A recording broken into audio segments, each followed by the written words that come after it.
Okay guys, for today's video, gagawa tayo o magluluto tayo ng laing. Okay. So,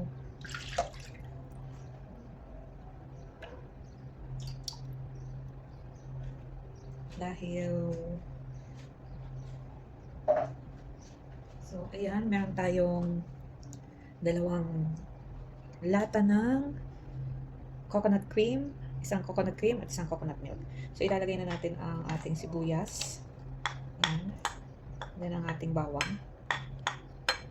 At ilagay na rin natin ang ating sahog. So, kailangan natin halu-haluin ang ating nyog para hindi siya magkorta.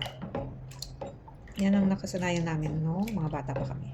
Sabi ng lola namin, kailangan patuloy na haluin ng nyog hanggang sa ito ay kumulo. So, babalikan ko na lang kayo kapag kumukulo na. Medyo matagal-tagal din ang hihintayin natin.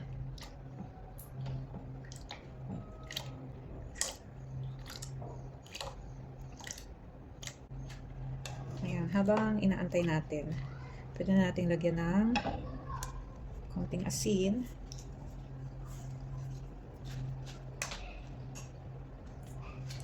Paminta.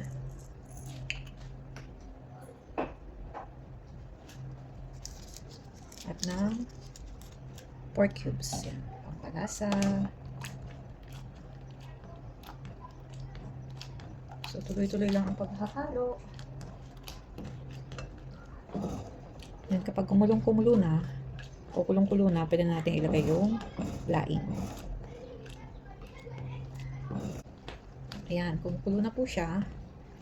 So, pwede na natin ilagay ang ating laing.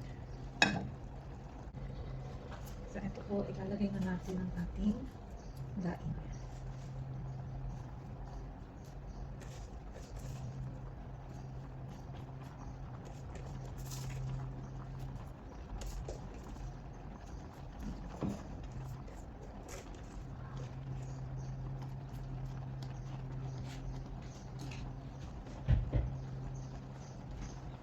So, ayan, hayaan lang po natin siyang kumulo.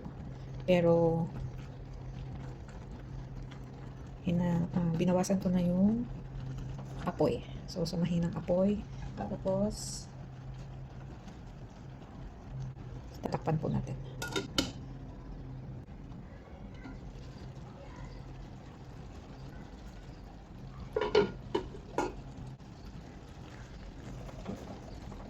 So, pag ganito na po, dadagdag na natin yung isang latang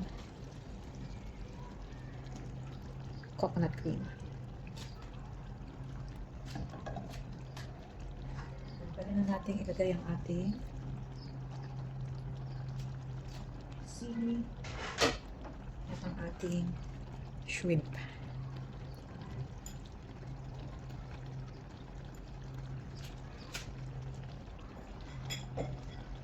Yan, nahayaan lang po natin siya. Tatakpan po ulit natin sa mahinang apoy. Parang nag-i-in-in ka lang po ng kanin. So, antayin po natin. Then, babalikan po kayo kapag okay na siya. Check po natin. Wow! Ayan. Hindi po hinahalo masyado yung laing para hindi po siya pumait. So, konting halo-halo lang. Ang sikreto ng masarap na laing. Yan. So, pagmamantikain po natin yan. Okay, let's check. Wow! Ang sarap!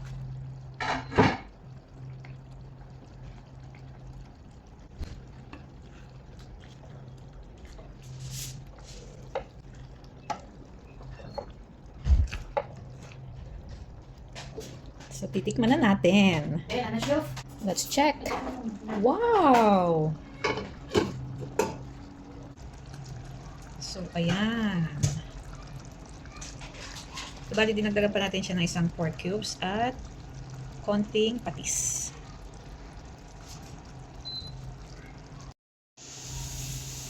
Wow! Okay na to. Let's eat. Thank you for watching.